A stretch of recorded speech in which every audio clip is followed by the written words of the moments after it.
Iran war જેમ જેમ લાંબુ ખેંચાઈ રહ્યું છે તેમ તેમ દુનિયાભરની એરલાઇન્સની હાલત ખૂબ જ ખરાબ થઈ રહી છે. ટ્રમ્પ રોજે રોજ અવનવી વાતો લઈને આવે છે અને તેનાથી ક્રૂડના ભાવ થોડા ઘણા ઉપર નીચે થયા કરે છે. પણ હકીકત એ છે કે જેટ ફ્યુઅલની કિંમત હાલ રેકોર્ડ સપાટી પર પહોંચી ગઈ છે, જેના કારણે લગભગ તમામ એરલાઇન્સ ક્રાઇસિસ મોડમાં સપડાઈ ચૂકી છે. ઇન્ડિયા જેવા દેશમાં પણ હવે લોકોને આંતરરાષ્ટ્રીય પ્રવાસ ટાળવા અને પેટ્રોલ ડીઝલનો સમજદારીપૂર્વક ઉપયોગ કરવા સલાહ અપાઈ રહી છે.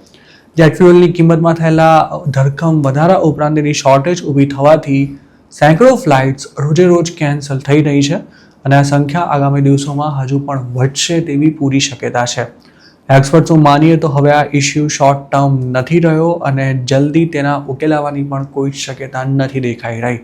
દુનિયામાં અગાઉ ક્યારે પણ આવી સ્થિતિ નથી સર્જાઈ. યુરોપમાં તો જૂન સુધીમાં જેટ ફ્યુઅલનો સ્ટોક માંડ 23 દિવસ સુધી ચાલે તેટલા સ્તર પર પહોંચી જાય તેવી આશંકા છે.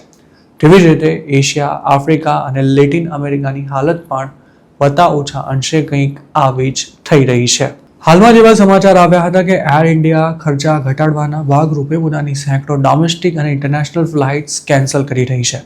તો બીજી તરફ ગ્લોબલ માર્કેટની વાત કરીએ તો 2026માં એર ટ્રાફિક અને કેપેસિટીમાં સારો એવો ઘટાડો જોવા મળ્યો છે.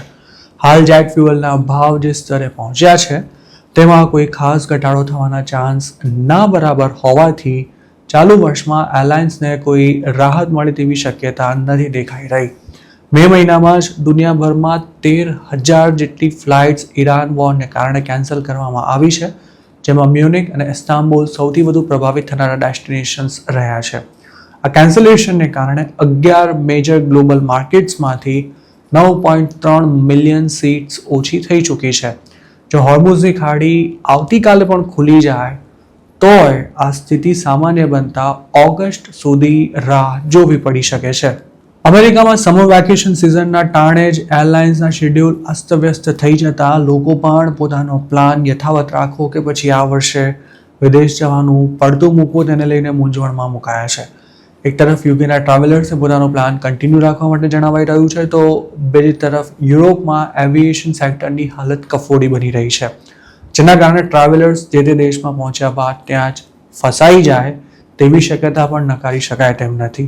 જેટ ફ્યુઅલની કિંમત હાલ જે સ્તર પર પહોંચી છે તેના કારણે ઘણા દેશો માટે તેની ઇમ્પોર્ટ યથાવત રાખવાનું ખૂબ જ મુશ્કેલ બની ગયું છે અને તેના કારણે ઓછું ફોરેન રિઝર્વ ધરાવતા દેશોની હાલત સૌથી વધુ ખરાબ થવાની છે.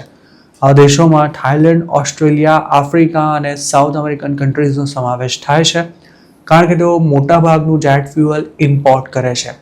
ગવર્મેન્ટ ઓફ ઇન્ડિયાએ પણ ડોમેસ્ટિક ફ્લાઇટ્સને રાહત આપવા માટે જેટ ફ્યુઅલની કિંમતો સ્થિર રાખી છે, પણ ઇન્ટરનેશનલ ફ્લાઇટ્સને આવી કોઈ જ રાહત ન મળી હોવાથી તેમના માટે કામકાજ ચાલુ રાખવું મુશ્કેલ બની રહ્યું છે.